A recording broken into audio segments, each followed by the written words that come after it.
बिस्मिल्लाहिर्रहमानिर्रहीम। अस्सलाम वालेकुम नाजरीन, आप देख रहे हैं नाइट एडिशन। मैं हूँ सादिया अफजाल। शाजिया अकरम अपनी ज़ाती मसरूफियात की बिना पर आज ये प्रोग्राम नहीं कर पा रही, so I be filling in for हर।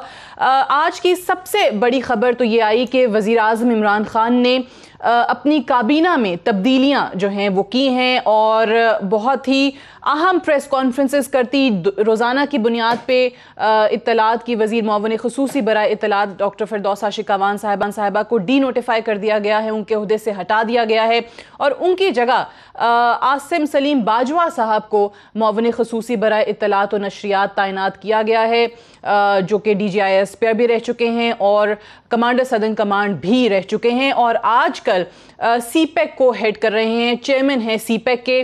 उनको फिरदौस आशिक़ साहिबा की जगह लाया गया है और एक फुल फ्लेज जो वफाकी वज़ीर हैं उनको भी इत्तलात की वजारत जो है वो सौंप दी गई है। सेनेटर शिबली फराज साहब को वफाकी वज़ीर बराए इत्तलात का दर्जा दिया जा रहा है, कल उनका हलफ भी हो जाएगा। इस वक्त बहुत सारे लोग ये सवाल कर रहे हैं कि अगर एक वजारत पे फुल फ्लेज वफाकी वज़ीर जो हैं वो लाए गए हैं तो फिर मुअव्विन ख़ुसूसी की क्या ज़रूरत थी। इस हवाले से भी आज ये जवाब जानने की कोशिश करेंगे। लेकिन दूसरी तरफ एक बहुत अहम मामला, जब कोरोना जैसी वबा से ये पूरा मुल्क और पूरी दुनिया दो चार है, वहाँ पर डॉक्टर्स की हम प्रेस कॉन्फ्रेंसेस देखते हैं जो कहते हैं कि लॉकडाउन में सख्ती की जाए, जो नरमी का फैसला है उसको वापस लिया जाए। आज उसमें हम आवाज़ हुए हैं वकला भी, जिन्होंने हुकूमत से ये मुतालबा कर दिया है कि इस लॉकडाउन को सख्त किया जाए, नहीं तो जो वार्निंग्स WHO से आ रही हैं उस पर कान नहीं धरे गए तो पाकिस्तानियों का बेतहाशा नुकसान हो जाएगा और नुकसान जो है कोरोना वायरस से वो जानी नुकसान है और नंबर जो हैं वो दिन ब दिन बढ़ते चले जा रहे हैं। अब एक ऐसे माहौल के अंदर जहां पर हुकूमत जो है वो अपने तईन तमाम इकदाम कर रही है इस कोरोना से लड़ने के लिए, वहां पर हुकूमत की ही तरफ से एक नई बहस छेड़ दी जाती है और वो ये है कि 18वीं तरमीम में तब्दीली लाने की तरफ ये हुकूमत सोच रही है या उसमें कुछ तरामीम जो हैं वो लाई जाएंगी। आज वज़ीर ख़ारजा शाह महमूद कुरैशी साहब ने कहा कि मसला 18वीं तरमीम का नहीं है, मसला ये है कि देखना होगा कि उस पर अमल दरामद आखिर कितना हुआ है और किस तरीके से हुआ है। तो क्या ये सही वक्त था इन तमाम मामलात के लिए? अपोजिशन की तरफ से इस पर तनकीद भी हो रही है और अपोजिशन का मानना यह है कि ये हुकूमत ने सिर्फ और सिर्फ एक नया शोशा छोड़ा है क्योंकि हुकूमत अकेले ये कुछ तरमीम जो है वो नहीं ला सकती है। सबसे पहले इन तमाम चीज़ों के हवाले से प्रोग्राम में बात करने के लिए मुझे ज्वाइन कर रहे हैं पाकिस्तान पार्टी के सीनियर रहनुमा और सीनियर आइनी और कानूनी माहिर बैरिस्टर एतजाज़ एहसन साहब। एतजाज़ साहब अस्सलाम वालेकुम। वालेकुम सलाम। एतजाज़ साहब, सबसे पहले तो आपका कमेंट चाहूँगी, आज की जो बड़ी एक तब्दीली हुई है, डॉक्टर फिरदौस आशिक़ साहिबा आपकी पार्टी में भी रही हैं वो, और रोज़ाना हम देखते थे कि वो जिस तरीके से हुकूमत को और वज़ीर आज़म को और हुकूमती इक़दामात को डिफेंड करती हमें नज़र आती थी प्रेस कॉन्फ्रेंसेस के अंदर, आज उनको हटा दिया गया और ग़ालिबन आखिरी वक्त तक उनको भी इत्तला नहीं थी कि उनको हटाया जा रहा है। कैसे देखते हैं आप शिबली फराज साहब का आना और फिर उनको फिरदौस साहिबा को रिप्लेस करने वाले जो हैं वो आसिम सलीम बाजवा साहब हैं? सादिया, कुछ नहीं कहा जा सकता कि ये किस तरह मामला चलेगा और क्या इसकी कारकर्दगी का लेवल होगा, क्योंकि शिबली खुद एक खासे माहिर और सुलझे हुए इंसान है और ऐसे महकमे को संभाल सकते हैं। फिरदौस आशिक़ बड़ी जोर लगा के और बड़ी मेहनत के साथ और बड़े तरद्दुद के साथ ये महकमा चला रही थी। वो सिर्फ हमारी जमात में ही नहीं रही और जमातों से भी सैर वैर करके आई हुई थी। उनको तो सबसे बड़ा सदमा होगा क्योंकि वो तो बहुत ज़्यादा पैशनेटली और जज्बाती अंदाज से हर बात पे गवर्नमेंट को डिफेंड कर रही थी। और जहाँ तक आसिम बाजवा साहब का ताल्लुक है, उनके बारे में ये लोग जानते हैं कि वो ISPR भी रहे हैं, सदर्न कमांड के कोर कमांडर भी रहे हैं, CPEC में भी बड़ा कलीदी किरदार उनका है और रोल है। तो वो भी अब इस मामले में इस सारे इस वक्त के जो सबसे बड़ा चैलेंज है वो है कोविड-19 का, उसमें उस ऐसे वक्त पे उनको ले आना ये भी एक बड़ी अहमियत रखता है। तो और वो मेरा ख्याल है एक कामयाब ISPR थे और कोर कमांडर भी कामयाब रहे काफ़ी। बहरहाल उन्होंने बड़े कलीदी ओहदे संभाल रखे हैं और उनका सेकेंडरी रोल होना बिल्कुल ये मुमकिन नहीं है कि वो पिछली सीट पे ही बैठे और गाड़ी कोई और चलाता रहे। वो अगली सीट पे बैठने वाले साहब हैं और उनका करियर और उनका किरदार ये बताता है। तो शिबली दरा ये है कि एक शरीफ इंसान है, मसलियत पसंद इंसान है और अपोजिशन को अमूमी तौर पे साथ लेके चलने वाली कोशिश बुर्दबारी है शिबली में। ठीक है। शायर मिजाज है, वो शायर तो उनके वालिद ज्यादा शायरी तो उन्होंने ही की। शिबली में खूबियां हैं बहुत। तो अब अनोखी बात ही हुई है और सबसे ज्यादा सख्ती तो फिरदौस आशिक अवान से हो गई है, जिसको समझ ही नहीं आया कि उसके साथ हुई क्या होगी। ठीक है, उनको समझ ही नहीं आया कि उनके साथ आखिर हुआ क्या है। और इत्तलात यही हैं कि जब उनको ये इत्तला मिली तो उस टाइम पे भी वो कोई मीटिंग ही चेयर कर रही थी, तो उनको भी इल्म नहीं था कि क्या होने जा रहा है उनके साथ। लेकिन बहरहाल उनकी तरफ से ट्वीट भी आया, रद्द-ए-अमल भी आया और वो कह रही हैं कि वज़ीर-ए-आज़म का फ़ैसला है और वो कबूल करती हैं और वज़ीर-ए-आज़म साहब जो चाहें वो डिसीजन ले सकते हैं। कुछ इल्ज़ामात भी उन पे क्योंकि लग रहे हैं मीडिया पे, उनकी भी उन्होंने तरदीद कर दी। बहरहाल मूविंग ऑन, एतजाज़ साहब ये फरमाइए कि एक तरफ हम देख रहे हैं कि कोविड-19 जैसा एक बड़ा ख़तरा जो है वो नबर्द आज़माए पाकिस्तान और हमारी हुकूमत उससे, और बहुत सारे इक़दाम जो कर सकते हैं वो अपने तौर से करने की कोशिश कर रहे हैं। पूरी दुनिया जो है वो इसका शिकार है। लेकिन ऐसे में एक नई जो स्टोरी शुरू हो जाती है, 18वीं तरमीम को लेकर बहस शुरू हो जाती है कि उसमें तरमीम करने की कोशिश की जा रही है NFC के हवाले से कि उस अवार्ड को तब्दील करने का फ़ैसला किया गया। आप पहले तो इसकी टाइमिंग के हवाले से बता दें, क्या ये बेवक्त की रागनी नहीं लगती आपको इस वक्त? बिल्कुल बेवक्त की रागनी है और मेरा ख्याल है ये शायद ना हो सके। और इसमें जो बुनियादी, आप सबको इल्म है, कुछ कारीन को नहीं होगा कि बुनियादी जो दो राह जा रही हैं। एक तो ये कि मुकम्मल लॉकडाउन किया जाए, जिसके हामी मुराद अली शाह और सिंध गवर्नमेंट है, और उसके ज़रिए वो रिश्ता और ताल्लुक़ तोड़ दिया जाए जो उस जरसूमे का और इंसान के जिस्म का है, क्योंकि वो जिस्म में सर्वाइव करता है और जिस्म को ही नुकसान पहुंचाता है।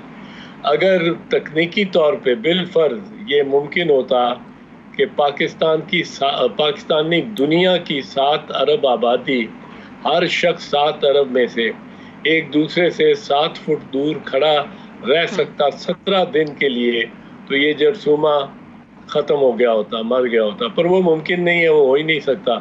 तो इसलिए लॉकडाउन का तरीका अपनाया जाता है। मुराद अली शाह और सिंध गवर्नमेंट का और मेरी पार्टी का ये मानना है कि इस पे सख्ती से अमल दरामद होना चाहिए।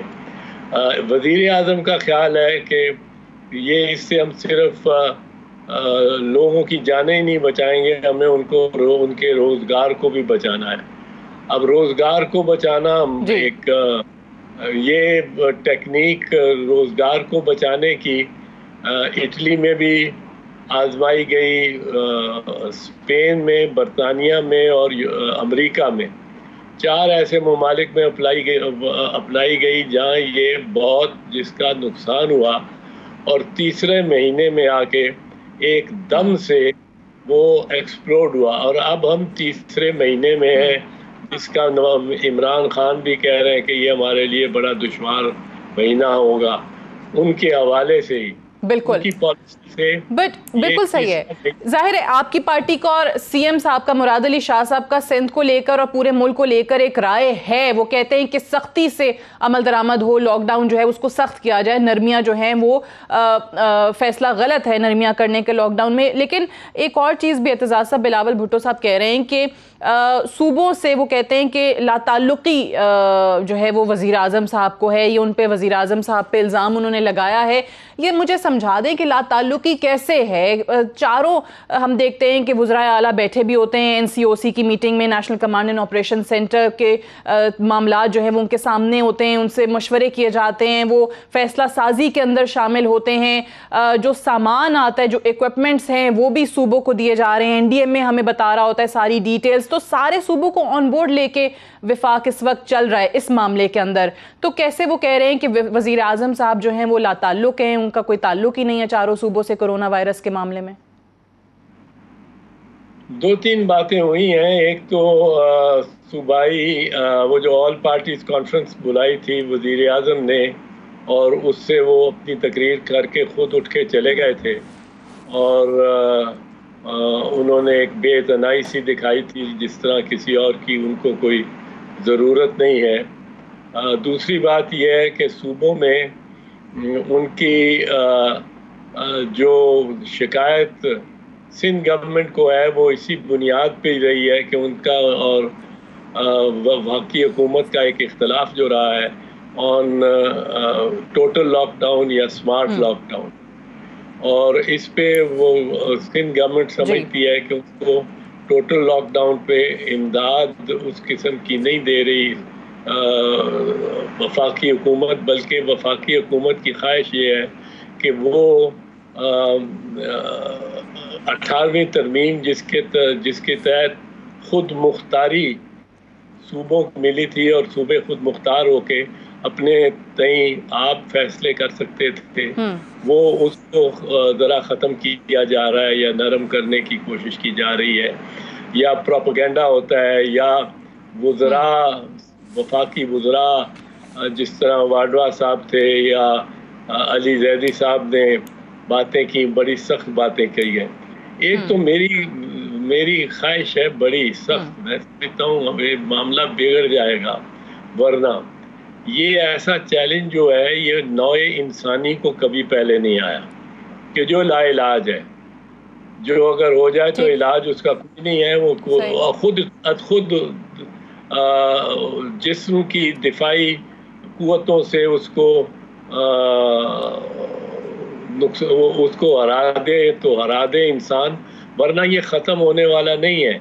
जब हम कहते हैं ना कि लेवल हो जाएगा, कर्व ऊंचा जाते हुए अब लेवल हो जाएगा, लेवल का ये मतलब नहीं है कि ये जरसूमा या वायरस ख़त्म हो जाएगा, ये बदस्तूर रहेगा। सिर्फ फ़र्क ये पड़ेगा कि आपके हेल्थ सिस्टम में जितने मरीज़ जा रहे होंगे उतने ही मरीज़ निकल रहे होंगे, या वो कफन की सूरत में या वो इलाज होके।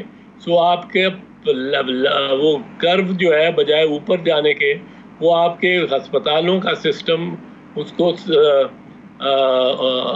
डील कर सकेगा, ये उसका मकसद है। ये नहीं कि ये ख़त्म हो जाएगा, जब तक कोई वैक्सीन नहीं आएगी। ठीक है, वो बात बिल्कुल सही, इसकी दवाई नहीं आएगी, ये खत्म नहीं एग्जैक्टली वो बात आपकी दुरुस्त है। लेकिन ये इसी मामले में लेकर कोरोना वायरस का ही ये जो मामला है, इस पे एतजाज़ साहब 18वीं तरमीम का भी जो जिक्र हुआ तो उस पे कुछ खामियां वफाकी वज़रा जो है वो गिनवाने लग गए 18वीं तरमीम की। जिस तरीके से असद उमर ने कहा कि मसला 18वीं तरमीम का ये नहीं है, मसला ये कि जो इख्तियारात हैं सूबों से लेकर वो आगे बल्दियाती इदारों तक जो है वो मुंतकिल नहीं हुए हैं, और कोरोना के मामले पर भी वो कहते हैं कि फ़ैसलों में हम-आहंगी नहीं आ रही है, इसीलिए 18वीं तरमीम को हमने तब्दील करने का फ़ैसला किया है। शाह महमूद कुरैशी का बयान ये आया कि 18वीं तरमीम में इख्तियारात तो दे दिए, लेकिन देखना ये कि उस पर अमल दरामद कितना हुआ है। सो ये खामियां आपको लग रहा है कि ये सही हैं, ठीक खामियों की निशानदही इस वक्त की जा रही है? सादिया, मैं तो यहाँ तक कहता हूँ कि ये मुझे मालूम नहीं कि बिल आखिर इमरान खान का फार्मूला और स्मार्ट लॉकडाउन सही साबित हो या मुराद अली शाह का फार्मूला ऑफ टोटल लॉकडाउन सही शामिल हो, क्योंकि टोटल लॉकडाउन का मतलब है कि फिर हमें उनको रसद और राशन भी पहुंचाना है जिनको हमने कैद कर रखा हो। तो दोनों तरफ स्ट्रॉन्ग आर्गुमेंट है, मैं साफ कहता हूँ। और दूसरी बात यह है कि मेरी निगाह में अब एक चीज होनी चाहिए, अब एक चीज खुदा के वास्ते मैं अपनी पार्टी से भी आगे भी हाथ जोड़ता हूँ और दूसरी जमातों के आगे भी और मीडिया के आगे भी, आप लोग सिवाय 4-5 लोगों के जो बिल्कुल सीनियर हों उनके अलावा किसी की बात की तशहीर ही ना करें, किसी को प्रोग्राम पे लाएं ही ना। लाएं तो शहबाज शरीफ आए, इमरान खान आए, शाहिद खान अब्बासी साबिक वजीर आजम रह चुके हैं वो आए, चेयरमैन बिलावल भुट्टो जरदारी आए, इस 5, 6, 7, 8 बंदे, इनके अलावा अब आप मुझे ले आते हैं, मैं अपनी लीडरशिप को खुश करने के लिए गालियां देना शुरू कर देता हूं दूसरे को। दूसरी बात, एक बात हम बार बार 2 महीने से एक ही बात कह आ रहे हैं सारे, सर, आप माने ना माने, लेकिन आप जाहिर है आपको लोग देखना चाहते हैं, आपकी राय सुनना चाहते हैं, आप हमारे लिए मोहतरम हैं, सीनियर हैं, आप सियासत को और इन तमाम चीज़ों को बहुत अच्छे से समझते हैं।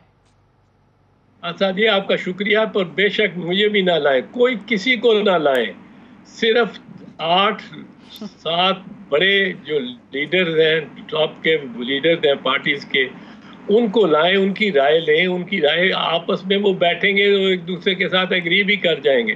पर जब मुझे पूछा जाता है, और ये हर दफ़ा, ये 2 महीने से हो रहा है, मुझे अगर वो कहते हैं कि आपकी जमात जब पावर में थी तो आपने ये किया था और ये किया था, आपने इसको लगा दिया था मैनेजिंग डायरेक्टर, तो मैं कहता हूँ, जवाब में कहता हूँ, और आपने उसको चेयरमैन लगा दिया था, आपने उसकी और तरक्की कर दी थी।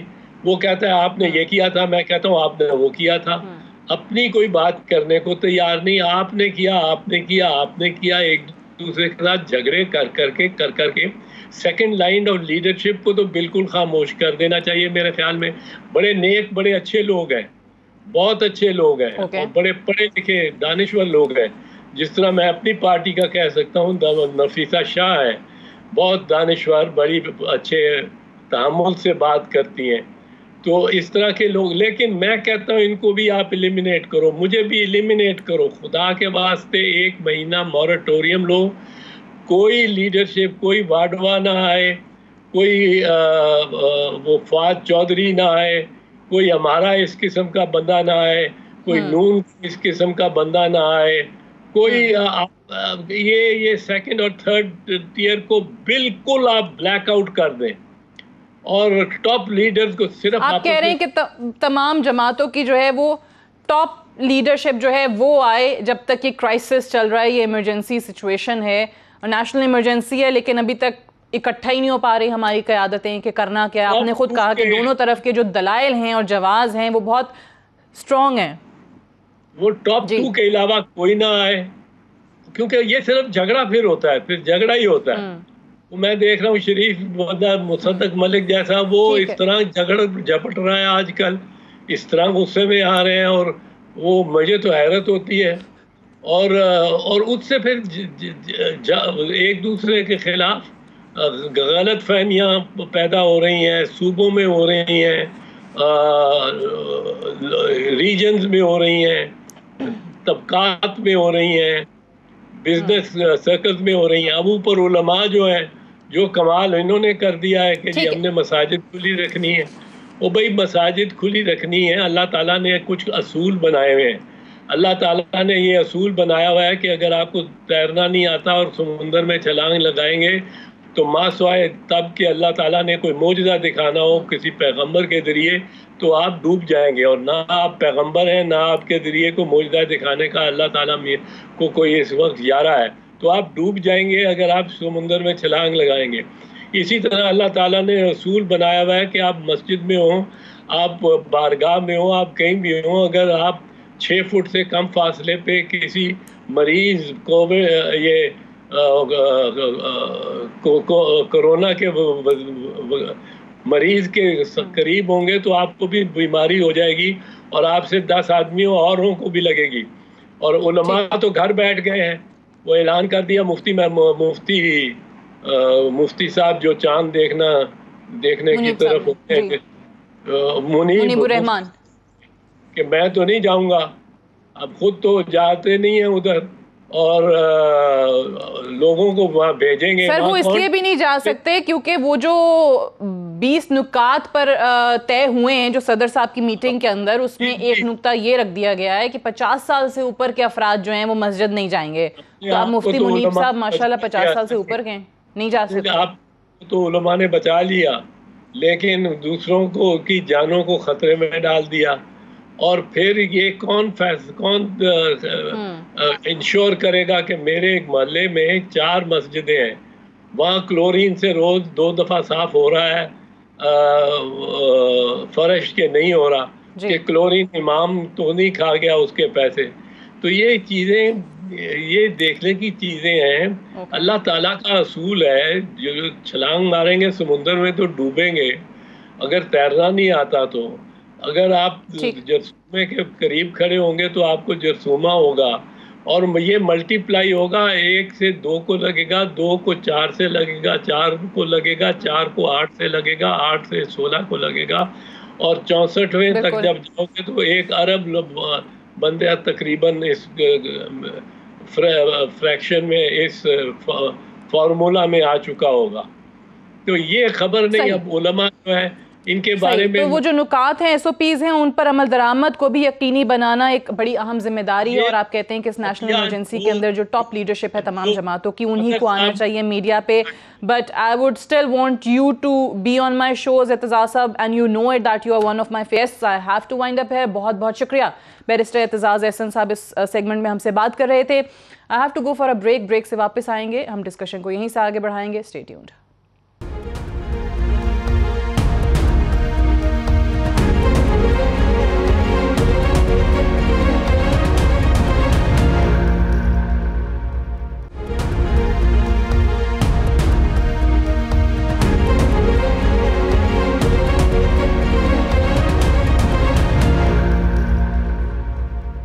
Welcome back. प्रोग्राम में एक बार फिर से खुशामदीद। आज की जो बड़ी खबर जिसका जिक्र इंट्रो में भी हमने किया कि फिरदौस आशिक अमान साहिबा को जो कि मुआविन खुसूसी बराए इत्तलात थी, उनको हटा दिया गया, उनको ओहदे से डी नोटिफाई करने का जो नोटिफिकेशन है वो भी जारी हो गया।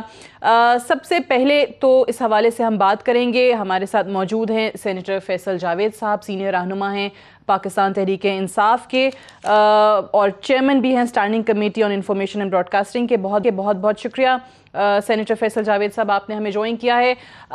डॉक्टर फिरदौस आशिक अवान साहिबा, रोज़ाना हम उनको देखते थे मीडिया पर प्रेस कॉन्फ्रेंसेस करते हुए, PTI का, उनके इक़दामात का, वज़ीर आज़म साहब का दिफा करते हुए। ये यकदम क्या हुआ कि उनको भी इत्तला नहीं थी कि उनको ओहदे से हटाया जा रहा है? जी Sadia, thank you very much. देखें, इस चेंज का अगर उनको नहीं पता था तो मुझे भी नहीं पता था, और कुछ देर पहले ही पता चला। बात यह है कि कप्तान को बेहतर पता होता है कि किस वक्त कौन सी फील्ड पोजीशन रखनी है, किसको क्या काम देना है और किस टाइम पे देना है। ये कप्तान को बेहतर पता होता है, और उन्होंने ऑब्जेक्टिव अपना देखना होता है कि वो किस कॉम्बिनेशन के साथ मैदान में उतरेंगे, किस कॉम्बिनेशन को चेंज करेंगे, क्या तब्दीलियां करेंगे। और ये भी एक अच्छी बात है इस हुकूमत में कि तब्दीलियां होती हैं, असेस किया जाता है, एवेल्युएट किया जाता है, और उस हिसाब से चेंजेस की जाती हैं। तो जाने पे तो मैं कुछ नहीं कह सकता, लेकिन आने पे मैं जरूर कमेंट कर। जी पूछे। बट आप क्या समझते हैं कि वो जो मीडिया में एक नैरेटिव बिल्डिंग थी, जो कि उनका काम भी था ऑब्वियसली, उसमें वो कामयाब थी या कुछ नाकामियां देखी वजीर आजम साहब ने? सादिया, ये मेरी प्राइम मिनिस्टर से मुलाकात नहीं हुई है इस तब्दीली के बाद, तो मैं जरूरी उनसे ये पूछूंगा कि क्या वो नाकाम हुई हैं या वो ठीक थी, कुछ उनसे बेहतर ऑप्शन मिल गया है, ये क्या है? इस सवाल का जवाब फिलहाल मेरे पास नहीं हो सकता है कि कल शाम तक। आप कैसे देखते हैं आसिम सलीम बाजवा साहब उनकी जगह तैनात हुए हैं, और फिर एक फुल फ्लेज्ड विफाकी वजीर भी शिबली फराज साहब जो हैं वो आ गए हैं, दोनों की तैनाती। और लोग ये भी सवाल उठा रहे हैं कि अगर एक विफाकी वजीर तैनात हो जाते हैं तो उसके बाद एक मुअव्विन ने खुसूसी की क्या ज़रूरत पेश आई? जी हाँ। अब लोग आप क्योंकि इस फील्ड से हैं, इंफॉर्मेशन की फील्ड से हैं और बहुत पुरानी आप इसमें काम कर रही हैं, आपको पता है कि इंफॉर्मेशन की दो साइड्स हैं। अगर किसी भी आप पॉलिटिकल गवर्नमेंट की देखें, एक होता है कि आपका नैरेटिव क्या है, उसका बयानिया क्या है, और दूसरी ऑपरेशनल साइड होती है। और आपको ये रोल डिफाइन करने होते हैं कि ऑपरेशनल साइड किसने देख रही है और बयानिया किसने कैरी करना है। जहां तक आसिम साहब की बात है, आसिम बाजवा साहब की बात है, तो महान का उनका तजर्बा है, कमाल का तजर्बा है, क्योंकि आईएसपीआर चलाना और आईएसपीआर जिसकी पूरी दुनिया में तारीफ होती है, इतना जबरदस्त डिपार्टमेंट है न्यूज डिसेमिनेशन के एतबार से, नैरेटिव बिल्डिंग के एतबार से, तो उनका उसमें वसी तजर्बा है। तो एक टेक्निकल एक्सपर्टीज का उनका फायदा उठाना, मैं सकता हूँ, ये बहुत ही खुशाइन बात है। और आसिम बाजवा साहब he will do best, because उनसे उम्मीदें भी हैं और उनका बैकग्राउंड एक तजर्बा भी बहुत ज्यादा है। तो मेरा ख्याल है एक बहुत ही अच्छी तैनाती है आसिम बाजवा साहब की। दूसरी जो शिबली फराज है, क्योंकि मैं उन्हें ज्यादा जानता हूं। फैसल जावेद साहब, इसी इशू पर एक आखिरी सवाल जो है वो मैं करूंगी, फिर मैं अगले टॉपिक पे जाऊंगी, आपसे कुछ और टॉपिक्स पे भी मुझे बात करनी है। लेकिन ये जो फिरदौस आशिक अवान साहिबा को चले ओहदे से तो हटा दिया गया, लेकिन कुछ मीडिया पे रिपोर्ट्स चलने लग गई कि उनको हटाने की अंदरूनी कहानी जो है वो सामने आ गई। मिसाल के तौर पर एक इल्ज़ाम उन पर लगा कि हुकूमती इश्तहारी बजट से 10% कमीशन लेने की उन्होंने कोशिश की, सिक्योरिटी गार्ड समेत 9 मुलाजिम रखे और सरकारी टीवी में पीटीवी पर कोटे से ज़रूर ज़्यादा जो है वो मुलाजिम रखवा दिए। इनमें कोई सदाकत आपको नज़र आती है? देखिए, ये भी खबरें हमने टीवी पे ही देखी हैं, कुछ पता नहीं है, और इसकी तस्दीक करना या तरदीद करने की मैं बिल्कुल भी पोजीशन में नहीं हूँ, to be very honest with you. कुछ भी इल्म नहीं है मुझे, और मैं कुछ भी नहीं कह सकता। लेकिन अंदरूनी कहानी चल पड़ी या चीजें चल पड़ी जराए से या कुछ भी इंफॉर्मेशन तो मैंने भी टीवी पे देखी है, लेकिन इस पे मैं बिल्कुल कोई कमेंट नहीं कर सकता, क्योंकि मुझे पता ही नहीं है कि क्या सच है और क्या झूठ है। ठीक है। अच्छा, एक और चीज़ पे ज़रा कमेंट कीजिएगा कि अब हम देख रहे हैं कि ये जो स्मार्ट लॉकडाउन हुकूमत की तरफ से डिसीजन लिया गया है वो चल भी रहा है। गो के पीपल्स पार्टी और वज़ीर आला सिंध की तरफ से इस हवाले से स्टेटमेंट्स आ चुके हैं कि वो सख्त लॉकडाउन जो हैं वो इस वक्त चाह रहे हैं, और ये डिमांड हमने कुछ डॉक्टर्स की तरफ से भी देखी मुख्तलिफ शहरों में प्रेस कॉन्फ्रेंसेस करके। आज वुकला भी हम आवाज़ हो गए हैं उनके, और वुकला भी एग्जैक्टली वही डिमांड कर रहे हैं जो डॉक्टर्स डिमांड कर रहे हैं कि एक स्ट्रिक्ट लॉकडाउन होना चाहिए, नहीं तो हम इस सारे मामले को संभालने से कासिर रहेंगे। सो आप क्या समझते हैं कि क्या हुकूमत पर ये दबाव बढ़ सकेगा स्ट्रिक्ट लॉकडाउन की तरफ जाने के लिए? देखिए, अगर हम दुनिया को देखें जहां पर जिस तेजी से ये कोरोना वायरस फैला है, और अल्लाह ताला का मैं शुक्र अदा करना चाहिए कि पाकिस्तान की कंपैरेटिवली सिचुएशन जो है उतनी ख़राब नहीं है जितनी बाहर है। और उसमें दोनों तरह की हमारे पास मिसालें हैं। जहाँ पे स्ट्रिक्ट लॉकडाउन था वहाँ पर भी उन्हें वापसी जाना पड़ रहा है। इटली जो है 4 मई से वापस जा रहा है, स्पेन जो है वो भी 4 मई से जा रहा है, ऑस्ट्रिया जो है 2 ऑफ नेक्स्ट मंथ से वो थोड़ा उसको स्ट्रिक्ट लॉकडाउन को ख़त्म करने जा रहा है, इंडिया भी जा रहा है उस तरफ, डेनमार्क जो है वो चला गया है 15 तारीख से, और स्विट्जरलैंड भी 16 तारीख से। तो हमें देखना ये है कि जिस तरह इमरान खान साहब बार बार कह रहे हैं कि खौफ ये है कि एक तरफ कोरोना का करना है, दूसरी तरफ भूख से लोगों के रोजगार के मसाइल है, छापड़ी वाला, रेडी वाला, मजदूर तबका, हुकूमत ने आज भी 75 अरब रुपए का पैकेज दिया जो लोग बेरोजगार हो रहे हैं उनके लिए। तो हमें इसको असेस करके दोनों चीज़ों को साथ ले जाना पड़ेगा। किसी भी चीज़ की अहमियत को जांचने के लिए, देखने के लिए कि स्ट्रिक्ट लॉकडाउन करना है कि नहीं करना, ओवरऑल सिचुएशन को असेस करना ज़रूरी है। उसमें 10 हमारी जो हैं मीटिंग्स हो चुकी हैं जिसमें तमाम सूबों की रिप्रेजेंटेशन है, तमाम सूबों के वज़राए आला उसमें बैठते हैं, उस नशिस्त में प्राइम मिनिस्टर भी होते हैं और असेस की जाती है। मीडिया ये बात आपने सही कही कि वज़राए आला तमाम सूबों के मौजूद होते हैं, वहां पर एनसीओसी की मीटिंग के अंदर बैठते हैं, उनसे राय ली जाती है, मुशावरत होती है। तो फिर क्या वजह बनी कि बिलावल भुट्टो जरदारी साहब को यह कहना पड़ रहा है कि वज़ीर आज़म साहब जो है वो सूबों से लाताल्लुक हैं? ये किसने कहा है? ये बिलावल साहब ने कहा है। नहीं, बिलावल को कुछ भी नहीं पता, बिलावल को कुछ भी नहीं पता। वो वहां सिंध की दही आबादी देखे 75% से ज्यादा गुर्बत में है। कभी ये कराची में भी मच्छर कॉलोनी नहीं गए, कभी ये लियारी के अंदर जाके लोगों का हाल इन्होंने नहीं देखा, खुद आके इस्लामाबाद बैठ के हैं और ट्विटर कर रहे हैं। उनको कुछ भी नहीं पता, उनको किसी चीज का एहसास ही नहीं है, एक बेहिसी है उनके अंदर। और वो अगर किसी चीज पे कमेंट करेंगे तो उस पे तबसरा करना ऐसे ही है जैसे आप किसी ऐसे आदमी पे तबसरा करें जिसके पास कोई नॉलेज हो ही ना, इंफॉर्मेशन हो ही ना। तो उनको कुछ पता भी नहीं आता, वो सिर्फ स्टेटमेंट्स देते हैं and that is about it. Technically ground के ऊपर काम हम तो कहते हैं आप करें। 18वीं तरमीम के बाद सूबे खुद मुख्तार हैं, आजकल कहाँ गई 18वीं तरमीम पे बात नहीं होती है, किधर गई सूबाई खुद मुख्तारी? जब 10 एनसीसी के इजलास में आपके लोग आते हैं, वो मानते हैं आपके वजीर आला मुराद अली शाह चीजें, और बाहर जाके प्रेस कॉन्फ्रेंस में फर्क बात कर देते हैं। तो बात यह है कि आप जब प्रेस कॉन्फ्रेंस करें 2-2 ढाई घंटे की जरूर करें, लेकिन लोगों को बताएं कि आपने टेक्निकली काम क्या किया है। यहाँ तो प्राइम मिनिस्टर रोज आके टेक्निकल चीजें बताते हैं, ये पैकेज, ये चीजें, ये क्वारंटीन सेंटर्स, ये हॉस्पिटल, ये किट्स, ये चीजें एनडीएमए आके अपनी करते हैं। तो बात ये काम पे बात करें, बिलावल को चाहिए काम पे बात करें। इस तरह से आके स्टेटमेंट्स दे देना बिल्कुल लाइल्मी है, उनकी कंप्लीट लाइल्मी है। पॉलिटिकल आप कह रहे हैं स्टेटमेंट्स ना दें, काम पे बात करें। एक आखिरी सवाल मैं आपसे फैसल जावेद साहब करना चाहूंगी कि इस वक्त जब आप लोग कोरोना से नबरदाजमा हैं, सूबे अलग स्ट्रैटेजी बताते हैं, सिंध का ओबियसली इख्तलाफ जो है वो बहुत वाज़ेह है, विफाक अपने तौर पे इस चीज़ को, इस जंग को लेकर चलना चाह रहा है, तो ऐसे में ये विफाकी हुकूमत की तरफ से जो अपोजिशन का भी तबसरा इस पे हो रहा है, तनकीद आ रही है कि एक नया शोशा छोड़ दिया गया 18वीं तरमीम का।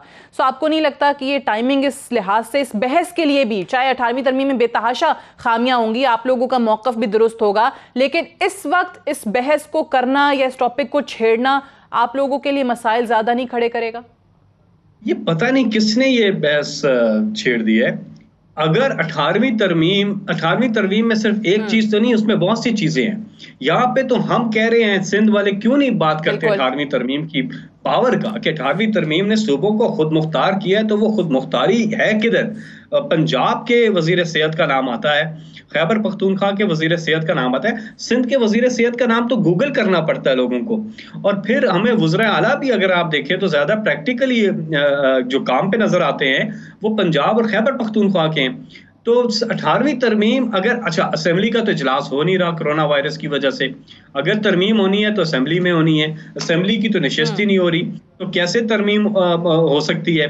या उसमें कैसे, हाँ ये जरूर है कि उसको डिबेट उस पर हो सकती है, कोई गुनाह नहीं है अगर उस पर आप डिबेट करना चाहते हैं, कुछ चीजें उसमें एडजस्ट, क्योंकि बहुत बड़ी तरमीम है वो, उसमें बहुत जबरदस्त चीजें भी हैं और कुछ चीजें हैं जिस पे नजरसानी हो सकती है। लेकिन ये बहस ज्यादा मैं देख रहा हूँ अपोजिशन की तरफ से ज्यादा इस पे बात हो रही है, क्योंकि उनके पास कोई और टॉपिक नहीं है इन दिनों, काम की वो बात नहीं करते हैं, ऑपरेशंस की वो बात नहीं करते हैं, तो ये चीज ज्यादा उठ रही है। मुझे नहीं समझ आ रही है कि क्यों इस पे इतना ज्यादा वावेला मचाया जा रहा है अपोजिशन की तरफ, क्यों इस पर बहस हो रही है। राइट, बहुत बहुत शुक्रिया सेनेटर फैसल जावेद साहब हमसे बात कर रहे थे। एक ब्रेक लेंगे और ब्रेक से वापस आएंगे, कुछ और मौज़ूआत के हवाले से बात होगी एक वक्फे के बाद।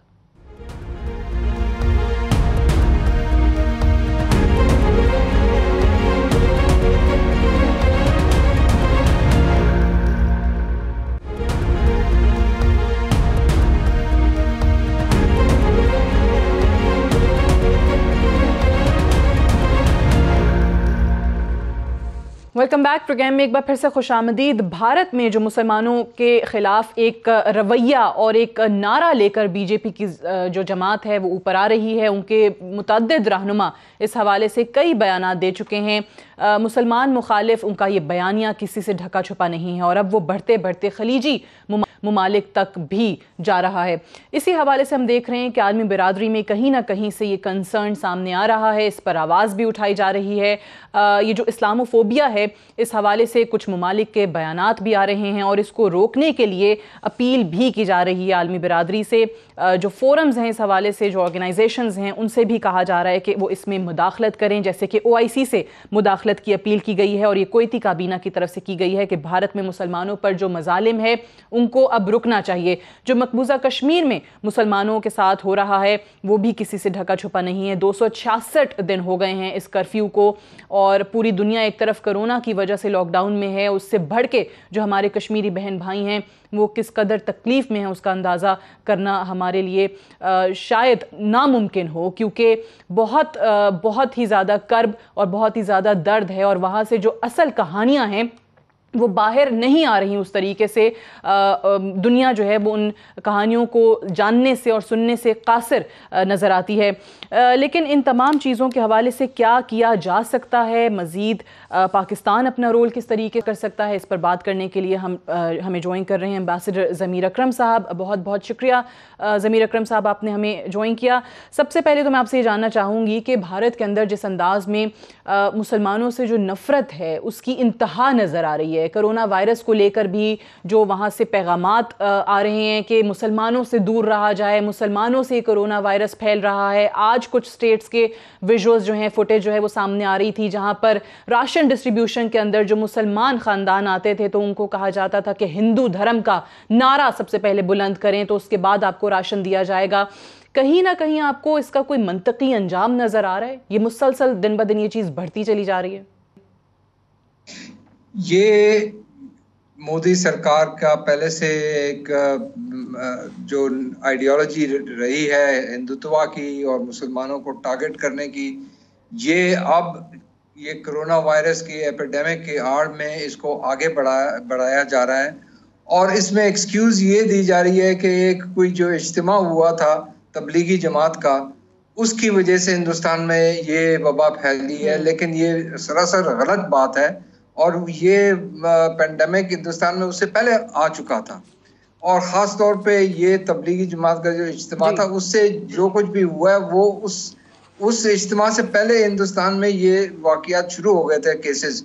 तो ये बिल्कुल गलत बात है, लेकिन इसका ये लोग इन्होंने इसको इस्तेमाल किया है। इसमें हिंदुस्तान की मीडिया का भी रोल है और ये हुकूमत इस चीज़ को मोदी सरकार इस चीज़ को लेके अपना जो एजेंडा है हिंदुत्व का और एंटी मुस्लिम एजेंडा उसको ये आगे बढ़ा रही है। इससे पहले भी हमने देखा था कि ये कोरोना वायरस की वबा से पहले भी, जब ये खासतौर पर जब आपको याद होगा ट्रंप साहब गए थे वहाँ अमेरिका से हिंदुस्तान, तो उस वक्त भी दिल्ली में राइट्स हुए थे। और कश्मीर का तो आपने खुद जिक्र किया कि कश्मीर में ये जो जुल्म कर रहे हैं, तो ये एक सोचा समझा मंसूबा है जिसके तहत ये बीजेपी की हुकूमत मुसलमानों को एलियनेट और मार्जिनलाइज करने की कोशिश कर रही है। और इसका शॉर्ट टर्म में जो खैर हल ना निकले, लेकिन लॉन्ग टर्म अगर आप इसको देखते हैं तो इससे हिंदुस्तान को खुद नुकसान होगा, हिंदुस्तान के टुकड़े हो सकते हैं इस किस्म के रवैये से, क्योंकि 200 मिलियन मुस्लिम्स रहते हैं वहाँ हिंदुस्तान में, जो ऑलमोस्ट पाकिस्तान की पॉपुलेशन है। इतनी बड़ी पॉपुलेशन को एलियनेट करना, डिस्क्रिमिनेट करना और मार्जिनलाइज करना किसी के बस की बात नहीं है। तो ये हिंदुस्तान अपने पाँव पर कुल्हाड़ी मार रहा है। मुझे तो यही लगता है कि ये आगे जाके इनको इसी पॉलिसी की, अगर ये इसको रिवर्स नहीं करते हैं तो सही। लेकिन जहां से आप एक तो हम देखते हैं कि हम हमेशा बात करते हैं कि जो पूरी दुनिया है कहीं ना कहीं वो तमाम कश्मीर को लेकर भी इस सारे मामले में रिस्पॉन्सिबल है, क्योंकि खामोशी बड़े अरसे से है। लेकिन अब कहीं ना कहीं से जो आवाज़ें उठ रही हैं, UAE से एक शहजादी जो है वो नोटिस लेती हैं, उनकी तरफ से इस पे बयान आता है, कुवैत की काबीना जो है वो इस पे बात करती है, फिर गल्फ़ कंट्रीज़ की मिसालें सामने आती हैं कि जो नफ़रत का दायरा है ये भारत से बाहर निकलता चला जा रहा है। ये इस्लामोफोबिया जो है बढ़ के उन गल्फ कंट्रीज तक जा रहा है, वहां पे भी इसकी मिसालें मिलना शुरू हो गई हैं। जी देखिए, सबसे पहले तो हमें याद रखना चाहिए कि सेक्रेटरी जनरल अक़वाम मुत्तहिदा ने खुद इस चीज़ के बारे में जिक्र किया था। तो वो एक बैन-अक़वामी सतह पर ये बात हो चुकी है। हमारे फॉरेन मिनिस्टर ने, प्राइम मिनिस्टर ने ये बात अक़वाम मुत्तहिदा में भी उठाई है। दूसरे जो बड़े ममालिक हैं वहाँ पर भी हमने इन चीज़ों को इस चीज को उठाया, वहां से भी हिंदुस्तान को कहा गया है कि इस तरह से माइनॉरिटीज के साथ जुल्म ना किया जाए। अब आप जिस तरह आप फरमा रही हैं, जिस गल्फ में ये बात आई है, बात उनको समझ आई है, क्योंकि आपको याद होगा कुछ अरसे पहले तो ये मोदी साहब को अवार्ड्स दे रहे थे और उनको दावत दे रहे थे आगे स्टेट में स्पीचेस करने की। बिल्कुल। तो अब ओआईसी ने भी इसका नोटिस लिया है और ओआईसी भी ने इसके बारे में तनकीद की है। असल मसला ये है कि क्योंकि ये कोरोना वायरस एपिडेमिक जो है, पैंडेमिक है, बल्कि इसकी वजह से ममालिक जो है उनका ध्यान जो है वो हिंदुस्तान जो कर रहा है उस पर फुली नहीं है, 100% नहीं है, क्योंकि उनके अपने जो मसाइल हैं उनको वो कोशिश कर रहे हैं उनको ओवरकम करने की। तो ऐसे जैसे मैंने पहले कहा, हिंदुस्तान इसकी आड़ में ये चीज़ें कर रहा है मुसलमानों के खिलाफ। और हाँ, ये सही है कि कई ममालिक ने इसके खिलाफ बयानात किए हैं, ओआईसी ने, यूएन ने और सारा, लेकिन हिंदुस्तान की लीडरशिप को पर दबाव मुझे नहीं लगता कोई अब तक डाल रहा है कि ये इस किस्म की बर्बरियत को बंद किया जाए। ठीक, बट एम्बेसडर साहब ये बताइएगा, जिस तरीके से एक तरफ कोरोना वायरस से पूरी दुनिया जो है वो जंग लड़ रही है और इंडिया के अंदर जो हो रहा है, सोनिया गांधी ने उस पर स्टेटमेंट दिया कि बीजेपी जो है वो नफरत का वायरस फैला रही है और यही नज़र आ रहा है। हम मुसलमानों के हवाले से वो पहले वो जो उनकी शहरियत का कानून था उस पर अगर आप देख लें, फिर उसके बाद ज़बरदस्ती मुसलमानों का मज़हब तब्दील कराने के वाक़यात सामने आ रहे हैं। राशन डिस्ट्रीब्यूशन के अंदर किस तरीके से मुसलमानों को ज़िज किया जा रहा है कि आप हिंदू धर्म के नारे लगाएं, उसकी मिसालें हैं, फुटेज मौजूद है, मुसलमानों से दूर रहने के लिए किया जा रहा है। ऐसे में जो भारत का मुसलमान है वो आप क्या समझते हैं कि क्या करना चाहिए जो लिटरली इस जेनोसाइड को फेस कर रहे हैं? ये बेचारे मुसलमान हिंदुस्तान में जो हैं ये लाचार हैं। कुछ जो हैं वो समझते हैं कि जो मोदी सरकार है उसकी हामी भरें और उनके साथ चलें तो इसमें इनका बचाव है। कुछ समझते हैं कि जी हमें इसके खिलाफ मुहिम चलानी चाहिए। मुसलमान असल में मसला इनका ये है कि वो कॉन्सेंट्रेटेड नहीं है हिंदुस्तान में, वो फैले में है इतने सारे बड़े वसी मुल्क में। तो और दूसरी बात यह है कि उनके पास कोई इफेक्टिव लीडरशिप भी नहीं है। अब मुसलमानों की लीडरशिप छोड़े, कांग्रेस की लीडरशिप को देख लें, उनकी भी लीडरशिप जो है वो मोदी साहब के सामने, मोदी सरकार के सामने तो कोई माने नहीं रखती, उनके जो नंबर्स हैं। सो ये बड़े मुश्किल हालात हैं हिंदुस्तान के मुसलमानों के लिए। लेकिन आपने जो चीजों का जिक्र किया, इसमें तो मेडिकल ट्रीटमेंट भी उनको डिनाई की जा रही है। हॉस्पिटल्स में वो जा रहे हैं, अगर उनको कोरोना वायरस खुदा न खास्ता किसी को है तो उनको भी डिनाई किया जा रहा है। कश्मीर में तो आपने खुद देखा कि वो वहां पर तो बिल्कुल ही लॉकडाउन जो पहले से चला आ रहा है अभी, वो उस हालत में भी जो मरीज हैं उनको मेडिकल अटेंशन नहीं मिल रहा है। तो ये इन द शॉर्ट टर्म, मुझे जब तक ये पेंडेमिक है तो ये मसाइल चलते रहेंगे, और लेकिन इसका जो आउटकम है, जैसे मैंने पहले आपसे अर्ज किया, आउटकम जो है लॉन्ग टर्म में ये हिंदुस्तान के लिए बहुत नुकसानदेह होगा और हिंदुस्तान को बहुत ही ज्यादा नुकसान उठाना पड़ेगा अपनी इस शॉर्ट साइटेड पॉलिसीज की वजह से। राइट, बहुत बहुत शुक्रिया। एम्बेसडर ज़मीर अकरम साहब हमसे बात कर रहे थे। भारत में और मकबूजा कश्मीर में जो मुसलमानों के खिलाफ मजालिम ढाए जा रहे हैं और ख़ुसूसी तौर पे कोरोना वायरस को लेकर जो उनके साथ इम्तियाजी सलूक बढ़ता जा रहा है, उस पर आप तबसरा सुन रहे थे एम्बेसडर ज़मीर अकरम साहब का। That's all for tonight. I will see you tomorrow इंशाल्लाह। इजाज़त दीजिए, खुदा हाफिज़।